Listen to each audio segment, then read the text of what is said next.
ابراہیم اللہ کا خلیل، ابو بکر صدیق مصطفیٰ کا خلیل، رب کے خلیل نے بھی جان دی ہے۔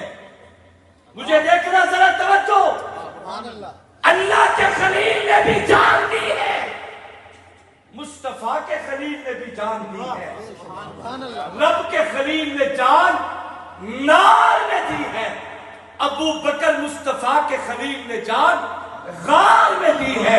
اور جس نار میں خلیل کے، اس نار کا وجود دنیا میں موجود نہیں، مگر جس غار میں ابو بکر صدیق کے اصغار کے ذرے آج بھی ابو بکر کی وفا کی گواہیاں دے رہے ہیں۔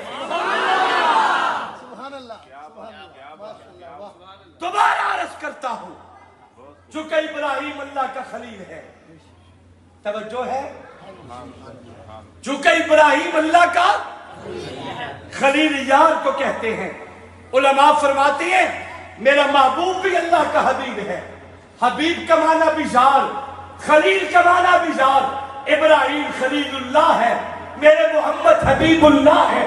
خلیل بھی دوست کو کہتے ہیں، حبیب بھی دوست کو کہتے ہیں، مگر یاد رکھو خلیل اور حبیب میں، ابراہیم اور مصطفیٰ میں ایک واضح فرق ہے۔ وہ خلیل اس یار کو کہتے ہیں جس سے سب کچھ لے لیا جائے، حبیب اسے کہتے ہیں جس سے سب کچھ دے لیا جائے۔ خلیل ہے، اللہ نے جان مانگی، خلیل ہے، اولاد مانگی، خلیل ہے، وطن مانگا، خلیل ہے، اولاد مانگی، خلیل ہے، گھر مانگا، خلیل ہے، سب کچھ قربان کیا، اللہ نے اپنا خلیل بنایا۔ اور جب میرے آقا کی باری آئی، اللہ نے فرمایا وَلَسَوْفَ يُعْطِيكَ رَبُّكَ فَتَرْضَىٰ، میرا لاڈلا تجھے اپنا پیارا اس لیے نہیں بنایا کہ تجھ سے لیتا رہوں، رب سب سے لینا چاہتا ہے، اپنے محمد کو دینا چاہتا ہے۔ باقیوں سے رب لینا چاہتا ہے، اپنے محبوب کو رب دینا چاہتا ہے۔ میں نے ایک جملہ کہا کہ ایک اللہ کا خلیل، ایک مصطفیٰ کا خلیل، اسے بھی قرآن میں صدیق کہا، اس خلیل جان کو بھی قرآن میں صدیق کہا، اور میرے ابو بکر کو بھی بزبان جبریل رب نے صدیق کہا۔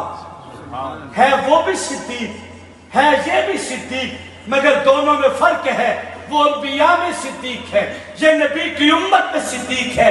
وہ رب کا خلیل بنا، یہ مصطفیٰ کا خلیل بنا، اس نے بھی جان دی ہے، اس نے بھی جان دی ہے، اس نے بھی مال دیا ہے، اس نے بھی مال دیا ہے، اس نے بھی اولاد دی ہے، اس نے بھی اولاد دی ہے، اس نے بھی وطن دیا، اس نے بھی وطن دیا۔ وہ جو رب کی محبت میں وطن قربان کرے اسے ابراہیم خلیل کہتے ہیں، جو آقا کی محبت میں وطن کی قربانی دے اسی ابو بکر صدیق کہتے ہیں۔ وہ جو رب کی محبت میں اپنی اولاد دیتا ہے، اس ابراہیم سے رب نے بیٹا مانگا، لیکن جس ابو بکر نے آقا کی محبت میں اولاد دی ہے، وہ خلیل اپنا بیٹا دیتا ہے، ابو بکر اپنی بیٹی دیتا ہے۔ دنیا میں لوگ بیٹے دے دیا کرتے ہیں، مگر بیٹیوں کی قربانی کوئی نہیں دیتا۔ اگر نبی کے بیاہ میں آقا کی امت میں کسی نے نبی کے بیٹے کی قربانی دی ہے، بیٹی قربان کی ہے، ایک کو نبی کے عقد گن کے، دوسرے کو نبی کی خدمت گن کے، اسے محمد کے ساتھ ابو بکر صدیق کہا۔ نعرہ تکبیر، شان ابو بکر، مقام ابو بکر، عزت صدیق اکبر، نام صدیق اکبر، وفائے صدیق اکبر، شوکت ابو بکر، مصطفیٰ کا ہم سفر، مصطفیٰ کا ہم سفر، صدیق کا منکر،